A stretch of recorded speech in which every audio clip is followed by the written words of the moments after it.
Okay, Leonidas is going to take a little solo now. Break it down a little. Groove on, Leo. Welcome to the channel where we are in the middle of a playthrough of Pericles, the Peloponnesian Wars. Turn 5, but before we get started, a couple items of interest in wargaming news is the game I pre-ordered, Downfall, Conquest of the Third Reich, has made the cut in their P500 program. So, it's going to get made, so I'm looking forward to that in the next 1 years, being hopeful, 2 years. I don't know. I really had to resist the urge to put in a Downfall movie parody clip, and I'll hold to that. I must resist. But that'll get made, and it's obviously you can still pre-order it, and that's, going to save you $20, so it's definitely worth checking out. And a new game that has come up is one I pre-ordered, which is Bell of Treason, the Munich Crisis in Czechoslovakia in 38, something. Okay. And the thing I noticed about that, it was modeled on, and I gotta pull a camera back here just to get it in the shot here, Mark Herman's Fort Sumter. Very similar to that with the whole crisis management mechanic. And yeah, Fort Sumter is not a solo game, but the Bell of Treason, the new game here, does have a solo mode, so it'll be interesting to do that. I had to get Fort Sumter. I mean, I live nearby Fort Sumter, and in fact, at one point, I was like going to get a friend, and I keep it because it's a really low complexity game, so it's easy to drag someone into playing it because the rules are not that hard, and it's kind of like almost like a tic-tac-toe game. But I had it in my mind I was going to drag a friend out to Fort Sumter. We're going to ride out a boat out there to it, and then set it up in there, and we'd be playing we'd be at Fort Sumter, playing Fort Sumter, but I wasn't able to pull it off. Anyway, but I digress. Let's get into this. Edit. Yeah, so let's pick a strategy, and we'll go ahead and go through this time. Sometimes I do, sometimes I don't. Depends on my mood. So the object. We'll start with the Aegiad. As Mark Herman pronounces it. That's how I'm going to start pronouncing it. It's interesting because I actually did take like 3 years of Greek, and I can't decide how. The one thing I never learned was how to Englishize Greek words, so I kind of bounce between a mishmash of both. So that's my excuse. Anyway, so we start with the Aegiad, and we go down the chart. Sparta is not contested. Yes, here's the big... Nope, not this one, but this one. Control or contest a theater, the marker. Look at it. We got to control it, or at least... Oh, just contest it? Oh, that should be easy. But although, it looks like I've done some good groundwork here, because I've got like 6 treachery markers in there, which is going to do us very well. We might be able to knock them out. That would be interesting. Yes. But anyway, we have to see if they're even going to do the strategy. They might say, we got no chance, so we're just going to let it go. And so we're going to roll Spartan dice. Yes, they will. The Aegiad will attempt to take control. Isthmus of Corinth. They already have control, but then they're going to try to maintain control. Now, like I said, I like to do this. I'll just put...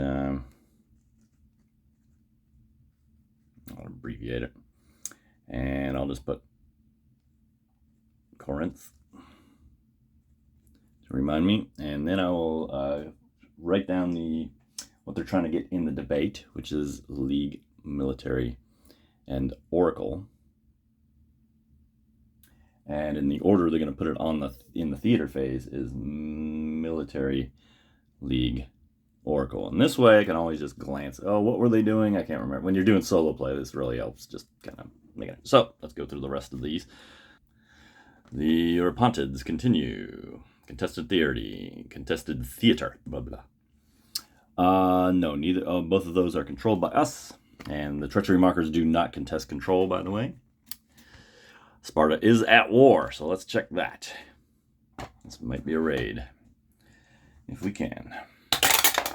Yes, they will raid Athens. Let me write that down. Now, for Athens, the demagogues.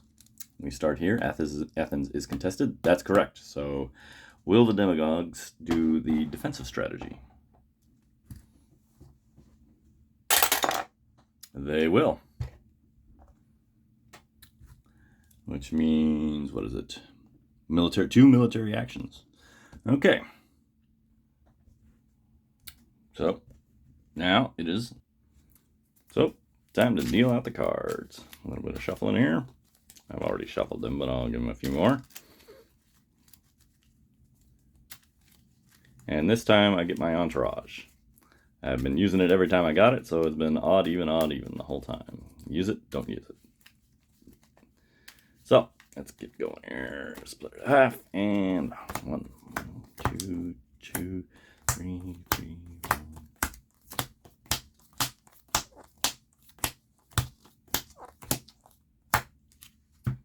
1. Okay. All right, a much better hand draw than the last time. Very strong militarily. And now I got to pick an entourage. Okay, I'm not the controlling faction, so this is pretty much a dead card. We're going to put it as part of our entourage, even though it's making it a 1 card, which isn't going to help us a whole lot. I want to keep a diverse hand here.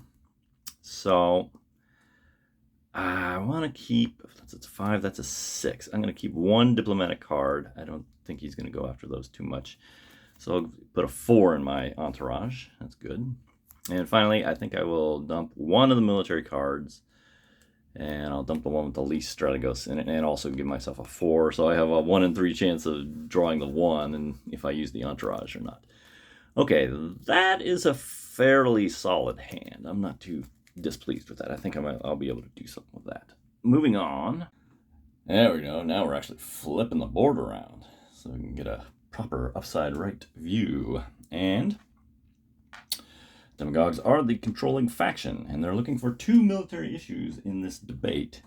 So, let me... Alright. Serious wargamer is serious. Put a military there. Oh, that's not the aristocrats. These are the demagogues here. And they're going to put their first issue 2 spaces up. Military. And that leaves us with our choice. Well, I'm in charge, since he's doing defense of Athens, I am in charge of contesting Corinth. So I had better get a military issue on the board as well. Focus, please. All right. So I can get this glare off here real quick. I hope that's not too dark. But I think we're going to have to look at... Now he's going to have to play to his hand. He has to pick 3 more issues. Let's look at his hand. Okay, he's looking pretty strong too. His mighty card is Cleon right here. And because they are the controlling faction, that's a 7 to either the military or a league issue. And that is the strongest cards in over here. He's got another 7 here. That is the highest. 7 is the highest, and it's either military or league. So we're just going to have to roll for each one, because he's already got the military issue. Both military issues have shown up on the board here. Let's get some dice going here. So, we will say, where's my cute dice here? All right. Let's say 1 through 3 is military. And he needs to do it 3 times. Okay, so the first one will be another military. Come here, you. Haven't got my ninja skills yet with this. Next one will also be a military. He may do all military issues. Now I might go ahead and override. Or should I? Or should I just roll it? Let's do a league for him. Swinging military leagues. Now I get two issues. What do I want to pick? I think I want to do another league issue. And we'll go ahead and add I do have a decent card for it. I don't know if I'll win it or not, but I do have a diplomatic. We'll try to get a diplomatic. And that is everything for what we call the Boule segment. And that'll be it for today, and coming up next time, we'll see how this all plays out in the debates. So, see ya, and thanks for watching.